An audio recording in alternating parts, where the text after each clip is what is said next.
Hello, LinkedIn Live. Today we are here with Financial Clarity Live. And today we're going to be talking about becoming a pro when managing your flow. Obviously, we're on the topic of finance and cash flow. I want to welcome you today to Financial Clarity Live, where we're here to transform the way you and your business think about your business finances. Okay, so this is not just a numbers game. It's about clarity. It's about strategy and taking control. So over the next 30 minutes, you can expect that we're going to help you demystify the financial process around planning and strategy. We're going to show you why FP&A matters.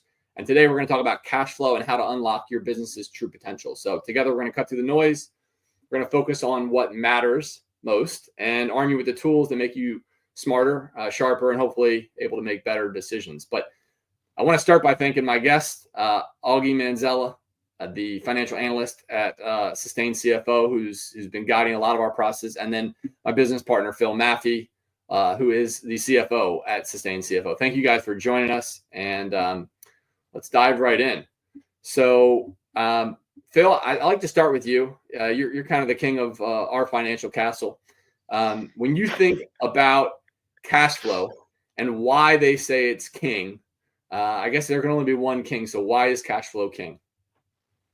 I think that's a great question, what we're here to talk about today. And, your cash is the lifeblood of what you're doing. So if you don't have much of it, you're not going to be in business for very long.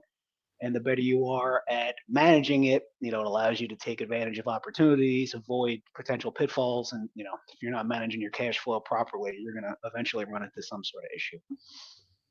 Yes. Okay. And Augie, in prior weeks, we've been talking about financial statements, cash versus profit and the management of this. But today we're really talking about the importance of cash and cash management, as well as jumping into some pitfalls and what best practices are. I guess, just keeping this really practical for the business owner out there. They're making, let's say, 2 to 20 million in revenue. It's a lot of dollars if you're thinking about it individually, but as a business, it might still be coming down to, week to week, payroll to payroll.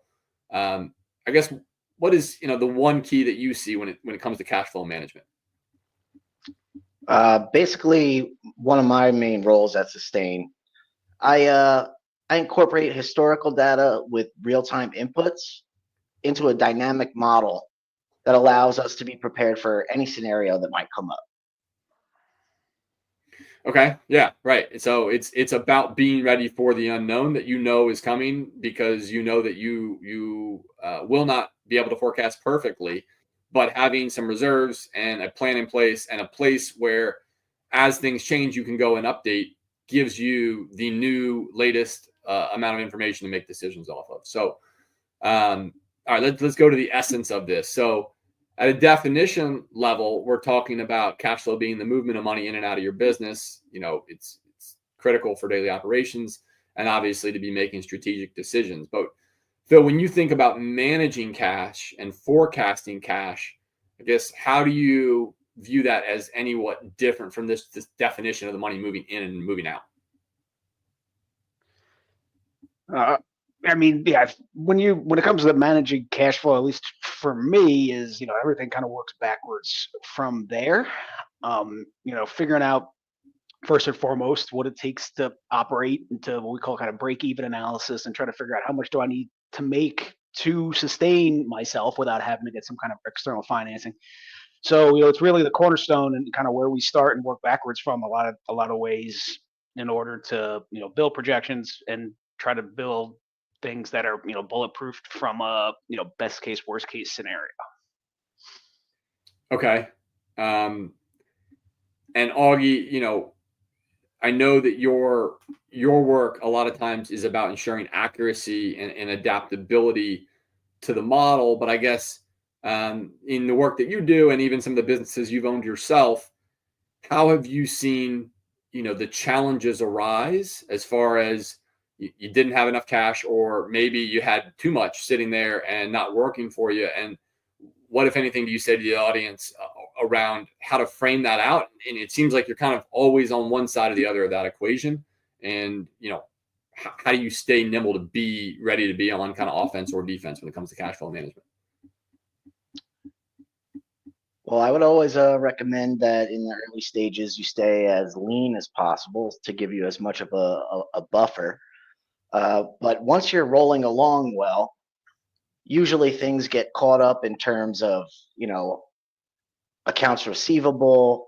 You might have a contract that there's a miscommunication and the timing of when that income is going to be coming in, it gets misproperly placed somewhere. And if you don't catch that, you can definitely, it adds up downstream. So by having our models where we're constantly double checking, and a lot of the technology helps with that, and we'll send an alert and we can kind of, before it gets to be too much of a mess, we can go in there and make sure that everything's operating smoothly. Okay, perfect. So, doing this tightrope walk over a city with your path paved with gold. I know AI is presenting us with some fun images of things we've actually experienced or had our clients experience. I guess, Phil, what's a real world example of how overestimating your revenue can kind of hurt the company's actual cash flow? Yeah, so when we see this a lot with the funded startups that we work with, to Augie's earlier point, staying lean in the early days is really important. And a lot of these folks have big ambitions, and they got a bunch of cash to go do the thing, and they're excited about it, and they want to build the team, and they get out ahead of their skis in the sense of spending money before it comes in and overestimating how much it's going to come in from a top line perspective. So when that doesn't start to materialize, and you put a bunch of fixed costs into the business, especially people on the team, the runway is a term we talk about a lot. And as that starts to runway gets shorter and you're getting closer to the end, if you're not managing revenue expectations and your cost base, then you're going to be making some tough decisions in terms of hiring people and firing people, and just creates bad company culture, and you kind of get into a bad place if you're not realistic with your expectations from a top line perspective and how long it's going to really take to gain traction and start meeting those revenue targets you've come up with on the back of an napkin for business that hasn't generated any revenue yet. So it's definitely a guessing game, and if you're not being conservative, you can get into a lot of trouble. We see that a lot with our clients. Absolutely. And Phil, we're not we might be experts in cash flow management and being CFOs, but as far as perfectly predicting our revenue, like everyone else, it's a sales funnel. It's hard to predict. I was talking to a guy actually earlier today who mentioned, he's in the food business, and he's got perishable goods, obviously. And he had a big deal on the line with a major retailer. And he said that he had, been told by their buyers, like, hey, big purchase, go ahead and ramp up, get ready. We're going to need that order in 90 days. And the first time he did this, it just sat there for 90 days, perishable foods gone, right? Wiped out cash. In addition, he was hiring and ramping into that. And, I think we want to deliver when we say we will. And this is the delicate balance, because being in position to deliver versus creating a wait list or a line, it depends on what industry you're in. Those are kind of, both sides of the supply and demand curve, and you've got to pick your poison.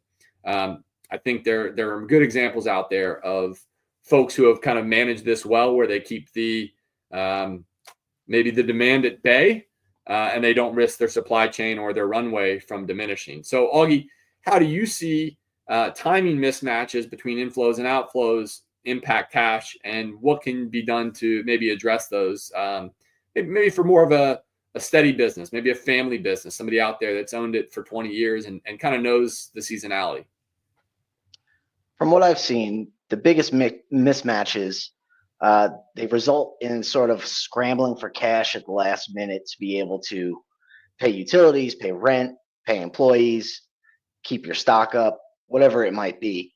And by making sure that you have not only your historical data, but also your rolling forecast, you can be much more on top of where your money is when, and knowing you have enough in the pipeline to make sure that you can operate. That's a good way to think about it, right? It's like, if we've given the example of the business being a vehicle and it has a tank of gas, and you've got the meter on it that tells you as it's ticking down towards empty, and it tells you, nowadays with digital readouts, it tells you basically how many miles you can go. but do you know where your next gas station is? Is it going to be an optimal one? Because if you roll in on fumes, you're paying whatever they say, and it may not be optimal. And it could put you in a much more dangerous position to get to the next station.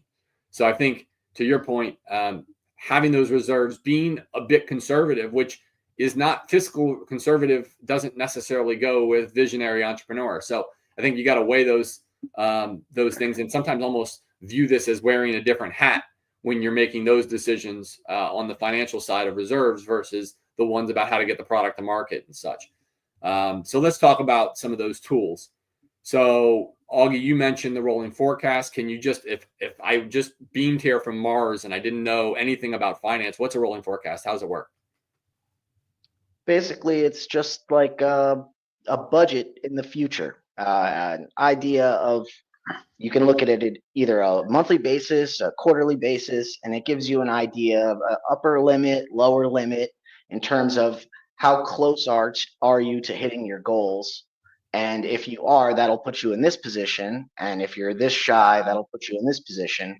That helps you plan with things like, equipment acquisition or hiring, making sure you have enough to allocate for that in a timely fashion.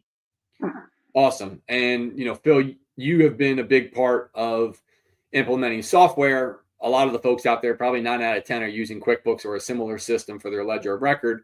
Talk about how we use software that's specifically for building out these custom rolling forecasts. How do we do that? And kind of what level of effort does it take to get a client on board to start to really be mastering their cash flow? You mentioned it all starts with your ledger, which most of our clients is QuickBooks. So, that involves timely and accurate, reconciliations and transaction discipline, right? If your books are up to date, they're going to give you the latest and greatest information that's available, and they can generate really useful reports like receivables aging, payables aging. You can see what bills you got out there to pay, what you got out there to go collect, and that's a really good way to manage your short-term cash flow. And to your other question about, right, the other side of this coin is managing what's coming down the pipeline on the rolling forecast. And so we use a variety of different tools, right? So for our less complex clients, you can do it in a spreadsheet. And for our bigger clients, right, we've got software that we give various folks access to. They're providing us with inputs from a accountability perspective, and then we're building a forecast from the bottoms up, using various drivers of the business, and then making sure that the various owners of the P&L are accountable for their budgets and their expectations, so that way everyone's on the same page. And if the people who are spending the money don't know how much it is that they have to go out there and spend, you can put all the budgets you want together and all the forecasts together, but you're not gonna have any level of accuracy because there's not a lot of cooperation and teamwork across the organization. Yeah. Okay. So Phil, thank you. I'm gonna touch on that with a follow up. So, like you said, this is done in a silo. If it's one person's dream, and then it just gets kind of like confetti papered down on everyone else, like, yay, okay, we got the rolling forecast. That's not really going to work. So how do you align financial operations with the actual cash flow goals during these, let's say periods of growth or, periods of uncertainty in a business? Yeah, I mean, I think it's day in and day out and month in and month out, right? It's a function of having the folks who are, take your marketing department, for example. They're a piece of the puzzle. They have a budget. They have, a team that they're responsible for that costs money.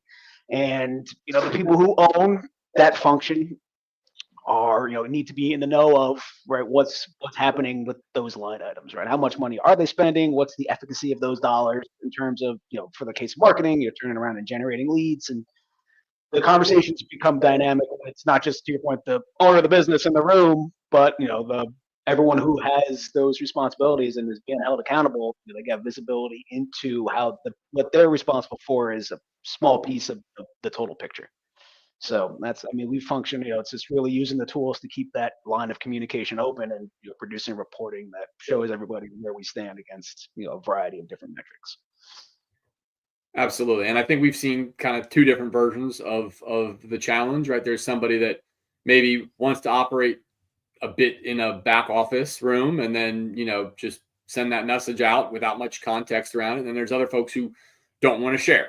right? It's natural. We've been taught, a lot of us, growing up, don't talk about money. It's inappropriate. It's taboo.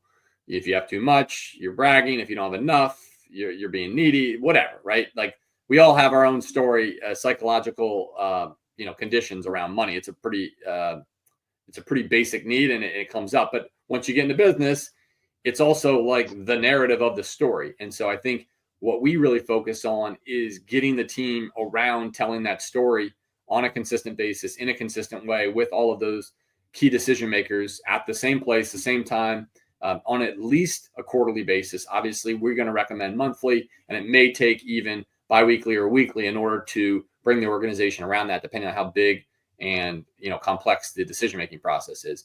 But with this being said, once you're in that room, you got everybody around the table. Ultimately, now we got to make sure accountability is in place for making the decisions, right? If it's a critical decision and it needs to be made, it's probably that decision is going to flow up to the top. So this is where maybe preparation comes in place to make sure you're not showing up at a meeting just to look at reports. You really should be prepping for that meeting. So Phil, can you kind of talk about how maybe we help some of more sophisticated clients prepare for board meetings, and how we support them after the board meetings from a standpoint of making timely decisions and providing scenario analysis? Yeah. So from a reporting perspective, I kind of have to echo this a little bit, previous versions of this, where it's, whether it's a board meeting or whatever it may be, there's a target audience that, needs some level of information. A lot of our clients don't know what that needs to look like out of the gates, right? So it's all about who the audience is. And then, we manage the scenarios accordingly. So you think about it, right? If you've got an investor you're courting, you may be a little bit more of an aggressive scenario versus a banker, and you're a little bit more conservative because, you're looking for whatever it may be from that particular audience. So what we'll do is, whatever that audience may be in the case of a board meeting, understanding what the outcome is, what information it is we want to deliver to them, and then, kind of going back to what we've just been talking about, right, is there's the CEO that are delivering the main message, and then they're going to have the key members of their team responsible for, what's going on with sales, what's going on with the various departments within the business, right? So it's just the tip of the iceberg, in the sense of, if you're doing this process correctly, everyone knows, again, where their piece stands and the plan for the future for those individual components. And then it's just, our job to pull it all together and paint the picture in the aggregate. Got a like Monty Python feel on this one. So, we just talked about how do you do this? You align operations, you empower the team, you stay agile as the information flows, because it's definitely not going to be exactly what you forecast. It's always going to be somewhat off. Doesn't mean that you don't attempt to make accuracy an objective, but if perfection is your objective, you're going to fail for sure. So we got a couple of kind of audience related questions that have been coming in. I want to just ID one, throw it out to the group. So Sarah from Bright Sky Digital Marketing says, our digital marketing agency has seasonal cash flow fluctuations, especially during the summer when clients pause campaigns because they don't have their sales and marketing team in place to support them. How can we better manage cash flow during these slow periods? Okay, thank you, Sarah, for that. I'm going to kick it over to Phil first, if you can give us a way to think about cash flow management with seasonality. Well, I think she's one step ahead of the game, because she recognizes that that's the case with the business. And, so it's, when it comes to, managing cash, you got to be prepared for those lean times, right? So, whatever you can, that's from a variable perspective, right? Those are probably the months of the year where you're not doing big team events or, spending a ton on marketing when it's not going to be the best use of that cash. So the first step is identifying, right, what those periods look like. And then, kind of like a squirrel ahead of winter, right? You make sure you build up the cash reserves coming up to the front of, the times, we're going to be a little leaner. So that way you can be prepared on the back end of that without having to, cut too deep or destroy the operations of the business to survive the lean time. So you're obviously, if you're in business for the times that are on the inverse of that, right? So you're kind of hitting the ground running whenever folks are getting back up and at it, and you're not, burning all of your cash to just stay around, but ultimately, thriving coming out of what you expect to be a leaner period. That's Well said. And Augie, I want to get your entrepreneurial take on this. I know you have a background in agriculture, farming. I think farmers tend to be some of the most innovative when it comes to dealing with seasonality because it is literally baked into the business model. I've seen a lot of farms around me that do interesting things to generate revenue in their off season, right? So instead of just, okay, we harvest all the food, let's have a corn maze, or a pumpkin patch for the kids and, pet the animals. I guess when you think about business owners that maybe own multiple businesses and one of them is really seasonal, have you seen an example where they're able to kind of use those resources towards another business that they own or acquire one to basically just backflow the work? Can you think of anything? Sure. There's always opportunities for vertical integration like that, where, you have to have a place for your primary business to operate out of. And usually there's at least a spare corner, or who knows, depending on the application. A lot of times in agriculture, you're dealing with quite a lot of land. So that's kind of already accounted for.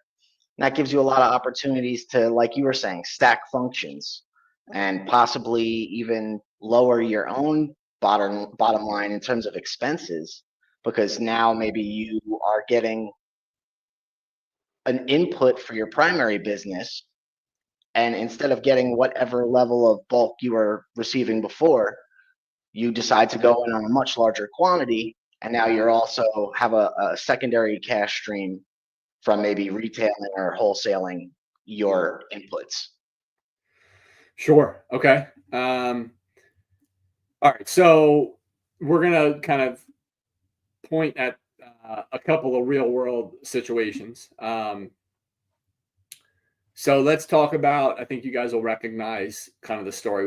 We won't put names out there, but we had a turnaround business that was in the health tech space that implemented precise forecasting to really turn things around and use their open, availability, basically additional supply, into a marketing tool. So now that same business is starting to hit a growth phase, and they're starting to, basically run out of rooms in their health tech business. And so now they're looking at acquiring other businesses. And so cash flow management, of the core business is absolutely necessary, but now we're using that to forecast the next iteration of this. So I guess, Phil, as you guide that client forward, how do you help them think about, this one world that's very real because they have the business, and then what they're forecasting and trying to acquire based on the value, and almost looking at it with a flip scenario? How do you view that? How do you frame that out? Yeah, I mean, it's, don't ever want to lose sight of, what you've got in front of you with the, the bright shiny object out into the future of where you're trying to go, right? So the first part is to maintain the level of discipline that got you to where you are. And then, from our perspective, right, when it comes to, doing these kinds of deals, you always want to make sure that you get your terms, right? And it's it's a little bit ruthless to say, but you don't ever want to necessarily, purchase something from somebody who doesn't really have to sell it to, or they're kind of going to be not giving you maybe some favorable terms. And I think it's really always comes down to, right, being patient enough to find the right deal, and then understanding your core business well enough to realize how this new business is going to wrap around that.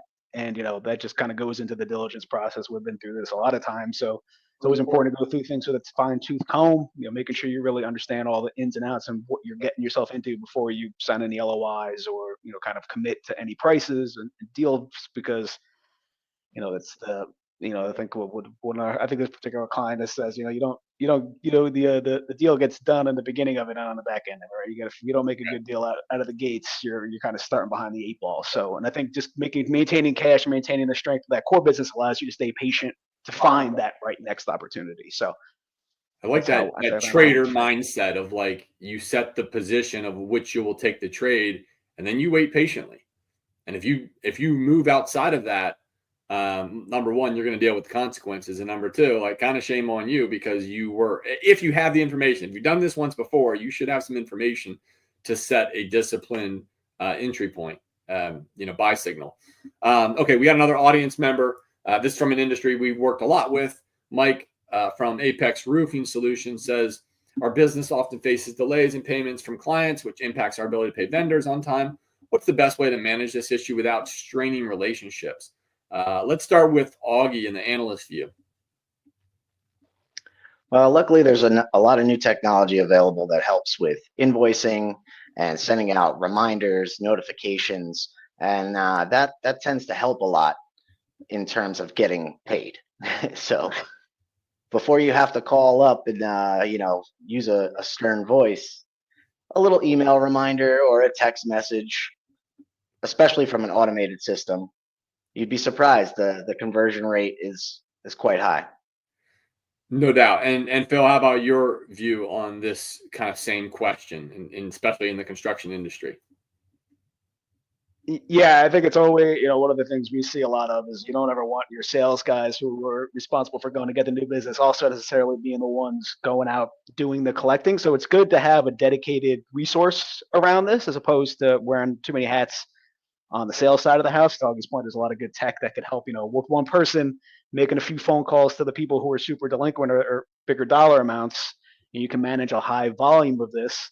And then some other things we've seen, right, especially in this industry is, providing, favorable payment terms for expedited payments, right, discounts, things like that to kind of dangle a little bit of a carrot to, generate that cash flow a little bit more quickly and increase the velocity of, getting paid. It's all about negotiating those terms and getting them as favorable as you can, as quick as you can on the way in, and, as favorable and as slow as you can on the way out. And to the extent you do that, you're in a good shape. Right. That does not make it too complex, right? All right. So this is kind of looking at it not from exactly our role, but one that needs to be played in order for us to do our best. We just talked about, a lot of this, right? But the controller, if that function is not defined with a person and title, it is being played or it's not being played by someone on the team. But, I think in order for cash flow to even be managed, you need to have your accounting system tight, because otherwise you're looking at inaccurate information and probably in the rearview mirror. So, I guess, Phil, when you think about the work that we do with controllers and that are doing their job and doing it right and doing the best, what are some of those things that we found kind of looking at our last episode where the finance team was working in sync and working together that tend to, ultimately make the difference as to whether the information is timely and presentable and informative? What are you seeing? Yeah, I mean, you're right that this, from a receivables and payables perspective, right, that really sits in the controller's organization, right? So, at the end of the day, they're the ones who, that's kind of the seat that owns the processes and procedures around this and putting the right resources in place to manage this properly, right? So, what I think we've seen that works well is, first of all, the use of tools that allow us to get visibility into this stuff, right? So things like bill.com, nothing too crazy, but, it allows for, a lot of visibility before, payments get made and things like that. So that just kind of gets everyone around the implications from a cash flow perspective. So I think the controller organization is doing what they're supposed to be doing. Then you've got, to your point, right? This information is accurate, it's timely, and, you can make real-time decisions with information as opposed to, waiting around for someone to reconcile an account or, get around to processing an inbox full of bills or something like that. Sure. All right. So just bringing us in for the lightning round finish. So maintaining cash flow discipline, right? Starts with that quarterly strategy. If we're kind of going ground up, the monthly forecast, and we've talked in almost every one of our episodes about why it's so important.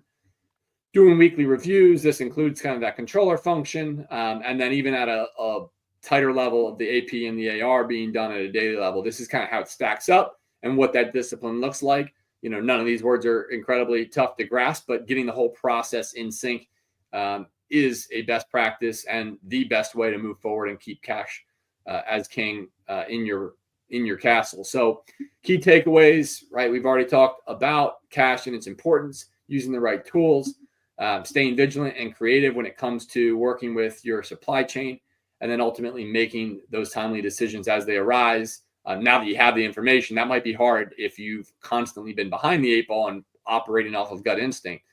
So I just want to say thank you for everybody out there that's participating on LinkedIn. I guess Phil Maffey and Augie Manziel, thanks for joining us. We've got a newsletter launching, so be on the lookout for that. And then next week, same time, 3 p.m. on Wednesday, we're going to be jumping into the other side of this around budgeting and how that process can end up, either holding a system hostage with kind of a stale level of being stuck on the shelf, or can unlock that rolling forecast process. And we'll see how these pieces fit together. So with that being said, we're going to keep the Q&A going on LinkedIn. Want to thank our live audience, and I want to thank my guest. And that was another week of Financial Clarity Live. Thank you. Thanks again, Josh.